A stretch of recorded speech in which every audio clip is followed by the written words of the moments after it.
Përshëndetje. Ka një kafsh që nuk ngopet kur. Jo, nuk është tigri as ujku, është një specie më e zhvilluar, ndërkohë që pi kafe, ha kek, shikon Instagramin dhe mendon se çfarë të blej në Amazon. Po flasim për njeriun e pangopur, atë qenie që kërkon më shumë edhe kur ka gjithçka. Njeriu nuk është thjesht i uritur. Ai është i pangopur me dëshira. Kafsha ha derisa ngopet. Njeriu ha dhe kur është plot, kur është i mbushur për kënaqësi, për shpërblim, për qetësim ankthi, por se më pëlqeu aroma, hëngra për që mos të prishej, po të mos kishte frikë se mos shkatronte fytin, do të gëlltiste gjithë frigoriferin së bashku me raftet. A lind njeriu i pangopur? Një foshnjë kur lind, qanë, do qumësht, e kuptueshme. Kalojnë 40 vjet, përsëri qanë. Tani do iPhone të ri, makinë të modelit të fundit, pushime 7 herë në vit, me një partner që është njëkohësisht psikiatër, masazhist, financier, poet dashurie. E pangopsia nuk lind me barkun bosh, por me shpirtin që s'mësohet kur të ndalet. Shkenca ka një fjalë për këtë, hedonizmi i përshtatur. Një person që fiton 500 euro në muaj, mendon se me 1000 do të jetë i lumtur. Kur i ka 1000, do 2000. Kur i ka 2000, thot që më mungon ndjenja e kuptimit. Mbase sepse kuptimi e kërkon tek një fustan Chanel, ose te një makinë Cabrio, me pamje panoramike. Është çështje karakteri apo mjedisi, njeriu i pangopur? Pyetje që ngjan filozofike, por që e zgjidh më mirë këtë me një darkë me kushërinjt. Shikon ndonjë që vjen nga një familje e varfër dhe sapo fiton pak para, blen një orë 1300 euro, ose një celular 1600 euro.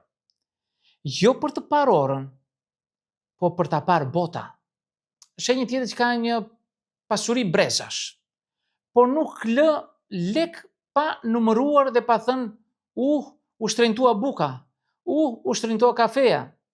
Disa janë të pangopur nga karakteri, të tjerët nga halli, një pjesë nga edukata, shumica nga të treja bashkë. Psikologjikisht, kemi të bëjmë me diçka më të thellë. Se më pëlqen të kem shumë gjëra.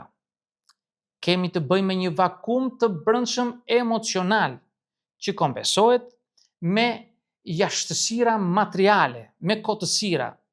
Dhe kur brenda vetes je dhe ke brazësi, kërkon ta mbushësh me çanta, me komplimente, me marrëdhënie seksuale, apo me 17 seri të një seriali të dobët që të mos dëgjosh zërin tënd të brendshëm.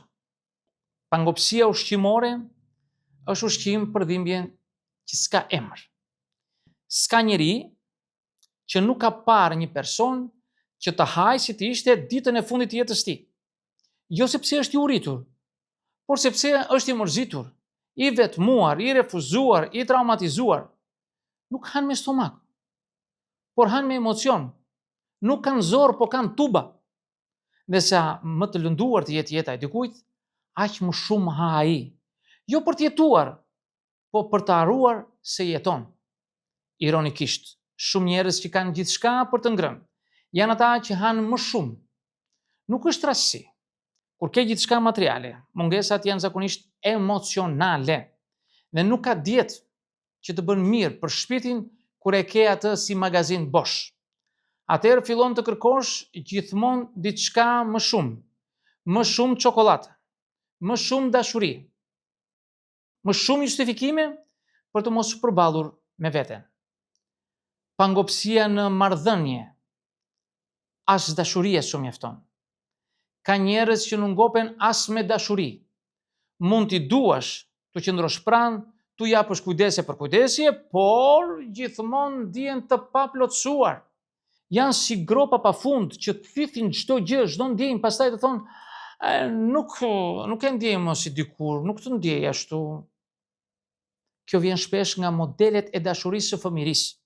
Një fëmijë që ka marrë dashuri me kushte, vetëm kur është i mirë, i qetë, i përshtatur, rritet me bindjen se dashuria është ose e pamjaftueshme ose me afat skadence. Kështu edhe kur është në një marrëdhënie të shëndetshme, ai kërkon ose ajo kërkon më shumë prova, më shumë kontroll, më shumë siguri, në thelb më shumë nga ajo që nuk i mungon realisht, por që se beson dot se ekziston. Pangopsia në rrjetet sociale dhe një pëlqim dhe pastaj do e mbyll. Njeriu modern është në një dietë të përhershme dopaminash. Like i parë ndjell të dytin. Pastaj vjen komenti pozitiv. Pastaj story që duhet të shohë ai apo ajo. Pangopsia këtu nuk matet me kilogram, por me vëmendje, validim dhe ndjesinë se je dikushi. Kjo është një nga pangopsitë më helmuese. Ajo e pranimit nga jashtë. Në vend që të ndjejmë vetvlerësim, kërkojmë të na japin të tjerët një trofe për ekzistencën tonë.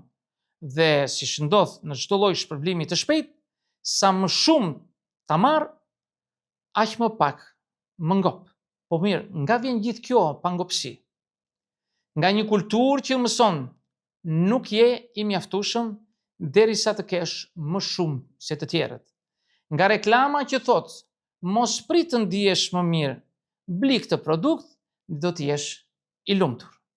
Nga shkollat që të vlerëson vetëm kur fiton, nga familja që të lavdëron vetëm kur ka arritur diçka.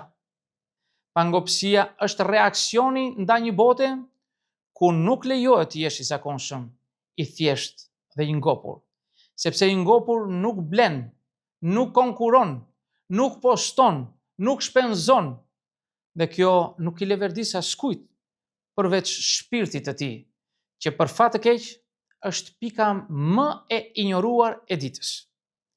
Po si të dallosh njëri të pangopur? Ka gjithmonë një listë me gjëra që do të bëjnë të lumtur dhe e rinovon çdo muaj këtë listë.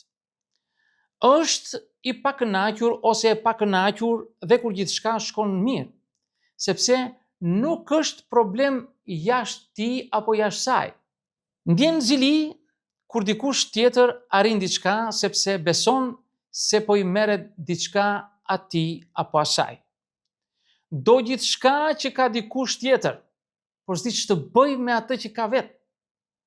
Dhe më kryesorja nuk di të thotë mjafton, boll, sepse s'ka mësuar kur të ndjej mjaftueshmëri. Dhe si e shërojmë të sëmundje? Me vetdije, me ndalje, me pyetjen e sinqertë, po çfarë po më mungon vërtet? Me pranimin e faktit që nuk ka asnjë send, person apo sukses që do ta mbush atë që është e zbrazët në thelb. Me guximin për të qëndruar në boshllëk, pa e mbushur me blerje, me një pjatë të tretë, edhe me një person të ri. Me afërsinë për të thënë unë kam mjaft. Dhe për çudi, pikërisht atëre fillon të besh i pasur. Në fund të fundit, pangopsia njerëzore nuk është as uria për sende, as për shije, as për njerëz. Është uria për të ndjerë që je gjallë dhe i dashur në një botë që të thotë se nuk je askush nëse nuk je dikushi. Por paradoksi është, njerëzit më të ngopur janë ata që kanë mësuar të mos hanë gjithçka që u serviret, qoftë si ushqim, si ndjenjë, si sukses apo si iluzion, sepse më mirë i uritur se sa i mbushur me gënjeshtra. Miq, këtë do të thosha në këtë video. Nëse dëshironi mund të bëni dhe komentet tuaja, por mos harroni asnjëherë të bëni subscribe në kanalin tim për të marrë videot që e her pas here. Dhe deri në videon tjetër, miru takofshim.